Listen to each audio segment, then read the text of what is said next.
उत्तर प्रदेश के एक पुराने कस्बे में एक वीरान हवेली थी, ठाकुर साहब की हवेली।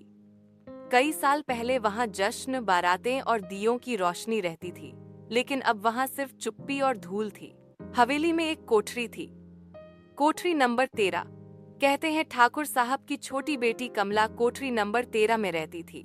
उसकी शादी की रात उसने खुद को उसी कोठरी में बंद कर लिया था और फिर कभी बाहर नहीं आई।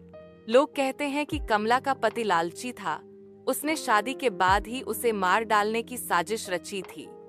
कमला को भनक लगी तो वो भागकर कोठरी नंबर 13 में छुप गई, मगर कोठरी बंद होने के बाद फिर कभी खुली नहीं। जब हवेली उजड़ी तब भी कोठरी नंबर 13 बंद रही। किस्मत से या श्राप से किसी को नहीं पता। कई साल बाद गांव में एक लड़का था, विक्रम। उसे पुरानी हवेलियों की कहानियों में बड़ा मजा आता था। एक दिन दोस्तों ने उसे चुनौती दी, अगर सच्चा मर्द है तो हवेली में घुस और कोठरी नंबर 13 का ताला तोड़ कर दिखा। विक्रम ने हंसते हुए हाँ कर दी। अमावस्या की रात हवेली में सन्नाटा था, दरवाजे टूटे पड़े थे, झाड़ियां दीवारों पर उगी थीं, पर कोठरी नंबर 13 का ताला जस का तस चमक रहा था, जैसे नया हो।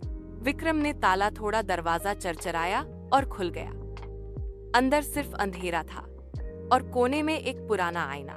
विक्रम ने जैसे ही मोबाइल टॉर्च जलाई, उसने देखा आईने में कमला खड़ी थी, लाल जोड़ा पहने, चेहरा घूंघट से ढका, पांव जमीन से 2 इंच ऊपर। कमला ने धीरे से घूंघट हटाया, विक्रम चीख भी नहीं सका।